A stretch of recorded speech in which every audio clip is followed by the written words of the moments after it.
kemudian provinsi selatan didominasi oleh suku Bugis, ya lebih banyak gitu. Kemudian kembali kepada benteng ini banyak orang salah kaprah melihat, oh bangunan Eropa, iya itu nanti. Tapi benteng ini awalnya dibangun oleh Kerajaan Makassar tersebut belum memakai kata sultan, belum disebut nama sultan karena ini kalau sultan kan sehubungan dengan Islam. Nah, jadi saat Raja Goa ke-10 berkuasa di Kerajaan Goa, belumlah Islam saat itu karena Islam nanti tiba pada awal abad ke-17, tepatnya tahun 1603 melalui Kerajaan Luwu. Nah, Luwu itu masih Sulawesi Selatan. Jaraknya Luwu dengan Makassar 400 km. Nah, 2 tahun setelah Kerajaan Luwu baru masuk di Kerajaan Goa. Nah, raja yang 14. Ya. Nah, kembali kepada benteng ini dibangun tahun 1545. 1545 diberi nama Benteng Ujung Pandang, bukan Rotterdam. Nah, Benteng Ujung Pandang 1545, kenapa disebut Ujung Pandang? Karena Ujung Pandang itu pengertiannya adalah berbagai dedaunan pandan. Nah, pandan kenapa? Karena dikeroyok oleh Belanda. Nah, istilah keroyok ini politiknya Belanda disebut divide et impera. Iya, divide. Nah, kalau bahasa divide itu bahasa orang tua kita ada domba, memecah belah, ya kan? Karena Belanda tahu persis bahwa musuh-musuh Raja Goa itu banyak. Mereka dihasil oleh Belanda supaya bisa menggempur bersama Belanda untuk menghadapi Kerajaan Goa. Oh, Kerajaan Goa terkuat di waktu.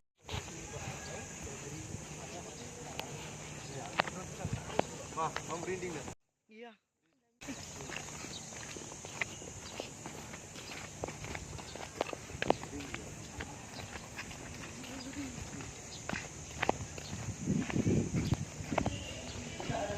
Peradaban Nusantara setidaknya selatan lewat museum ini.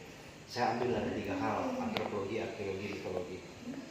Saya ambil dari mitologinya dulu, ada tertulis di sebelah kali ke sana. Apa sih Lagaligo? Lagaligo itu nama seseorang yang merupakan putra daripada Srenggading. Srenggading adalah seorang cucu daripada Batara Guru. Batara Guru di kisah. Maka akan terkeluar cerita apa yang kita ingin.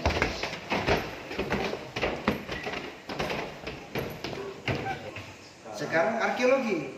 Nah, mengenal arkeologi berarti kita akan memahami tentang keberadaan manusia purba, prasejarah, ya.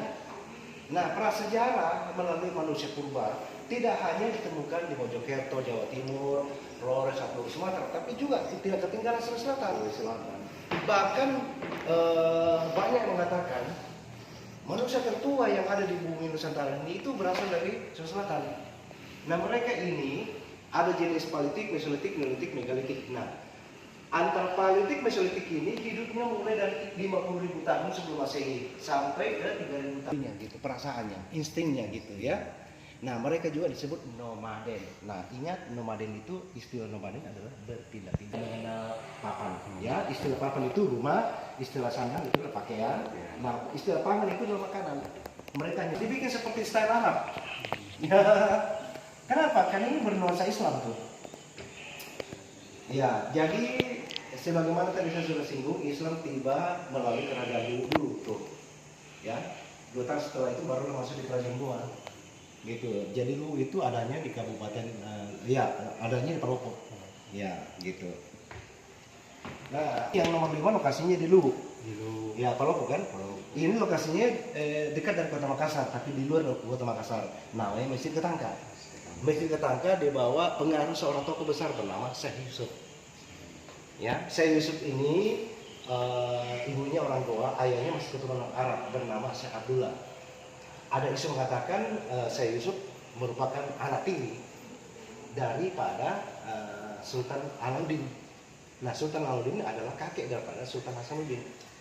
Gitu ya. Dia mempersunting. Nomor 3 kalau nggak salah ya. Ini gereja katedral namanya yang masih digunakan oleh warga masyarakat Makassar gitu. Kalau ini pistol, ingat pistol itu bukan bahasa kita, pistol itu bahasa Eropa. Nah, itu adalah warisan daripada Belanda. Nah, itu peluru, tapi bukan peluru pistol, itu peluru meriam kecil. Kalau ini kadang-kadang kita salah kaprah menyebutnya, oh ini katanya samurai. Ini yang dimiliki oleh Jepang namanya katana gitu. Ya.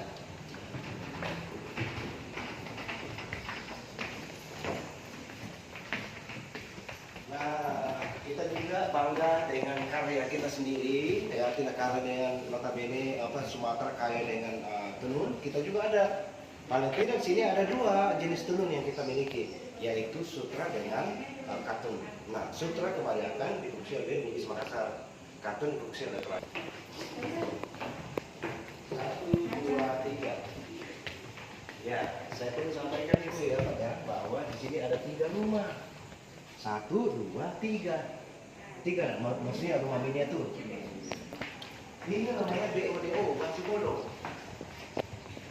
Baju bodong sifatnya transparan sehingga mereka pakai berlapis-lapis.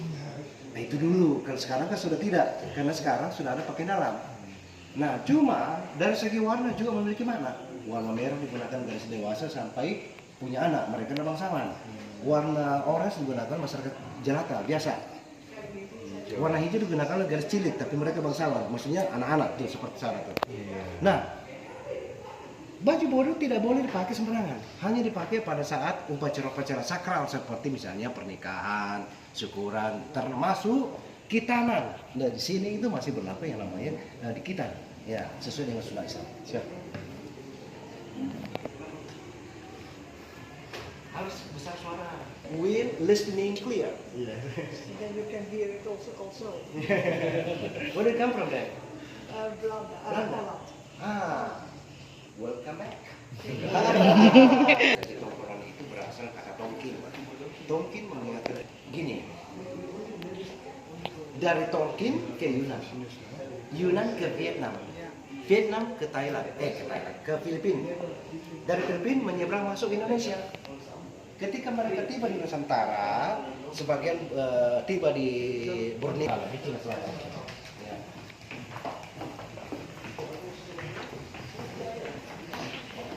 Nah, kenapa harus ada patung? Patung kalau orang tuanya menyebutnya tahu-tahu, orang-orangan.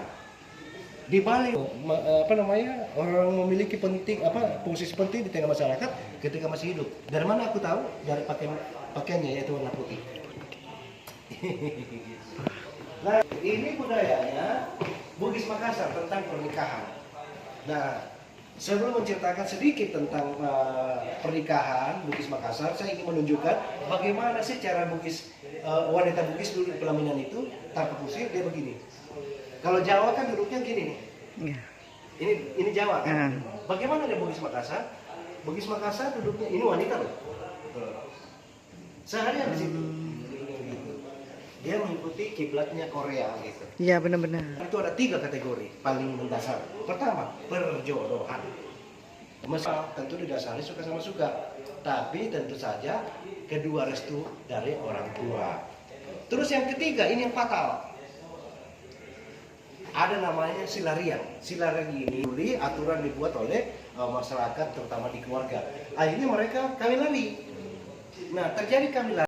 Duit itu adalah uang panai. Bukan mahal, tapi itu ambulannya pesta. Nah, uang panai datang dari request keluarga wanita. Mereka menginginkan 100 juta. Keluarga laki-laki menyiapkan cuma setengahnya. Tidak ada kesepakatan harga, tidak jadi kawin. Timbul pertanyaan, kenapa begitu mahal? Tergantung kualitas. Di situ apanya lagi? Ya. Ini dunia pertanian. Ya. Kita dulu sebelum mengenal traktor ini dulu dipakai untuk membajak sawah. Kedua beda ini digerakkan oleh sapi atau kerbau. Nah, saya ingin sampaikan begini. Provinsi Selatan urutan keempat. Se Indonesia. Enggak, penghasil beras. Ya. Terus yang ini untuk masyarakat biasa menumbuh padi. Kalau itu jagung. Oh, iya. Dan ini kopi, ya, kopi. Terus ini kita ingat provinsi Selatan, ya, itulah aktivitas kita bahkan sampai saat ini sebetulnya.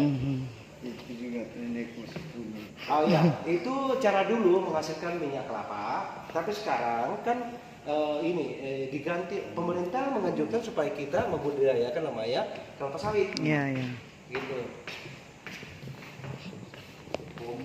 Iya, Ini cara orang tua dulu kadang berdagang. Iya. Barang juga pakai. iya, iya, gitu. Ini koper Pak, dari buah kelapa yang dikeringkan, jadilah dulu cara dulu kita menghasilkan minyak kelapa, tapi pemerintah masyarakat bangsawan nih, ya, untuk menumbuh padi. Tetapi ada fungsi lainnya yaitu menumbuhkan musik. Kapan mereka memainkan musik? Saat mereka merayakan syukuran panen. Mereka sebut mapa dendang. Tungtang, tungtang, tungtang itu dia. Pakai ya membangun bodi kapal. Tapi setidaknya sekarang mereka secara pelan-pelan mereka meninggalkan alat ini karena mereka sudah serba mesin dan listrik. Gitu. Cuma satu-satunya cara lama mereka pasti ke sekolah.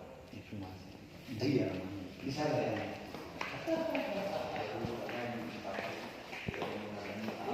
Iya. Jadi memang di kapal. Di antaranya kami impor dari Kalimantan, kayu ulin. Ya, ulin. Karena kenapa? Dia penting buat basement, buat bersentuhan dengan air laut. Gitu. Ini Pinisi. Nah, Pinisi adalah nama kapal yang dimiliki Bugis Makassar. Nah, Bugis Makassar telah mencatat sejarah bahwa mereka telah menyeberangi lautan sampai menemukan dua benua, Afrika dan Australia, hanya dengan bermodalkan nyali dan layar. Ya, tanpa mesin dan komputer dulu. Nah, sekarang Pinisi, kapal milik Bugis Makassar, telah diakui oleh UNESCO. Baru sih tahun 2017, tetapi kiprahnya Bugis di masa lampau dengan Pinisi bahkan mungkin lebih dahulu daripada Christopher Columbus. Gitu. Nah, kalau yang ini digunakan nelayan. Bahasa umumnya adalah sampan. Tapi orang kita di sini sebut lepa-lepa. Bakul kulit. Double lari, double kata. Iya. Tapi saya ingin jujur ya bahwa ini adalah generasi kedua. Mana generasi pertama? Nah, bagal terapung itu hanya bekerja di malam hari dengan menggunakan lampu penerangan. Penerangan itu akan menggunakan ikan masuk dalam jaring karena jaringnya ini agak tenggelam sedikit. Tapi ingat Bu ya, ini Pak ya, ini hanya miniatur karena aslinya gede banget. Betul. Iya. Nah itu aku bilang, ini musim ini mewakili Nusantara, ya. Sesuatu mewakili Nusantara. Karena semua di Nusantara ini pasti ada, kan gitu. Ini rawa, ya kan bukan di laut. Air suruh gitu. Ya ini deh.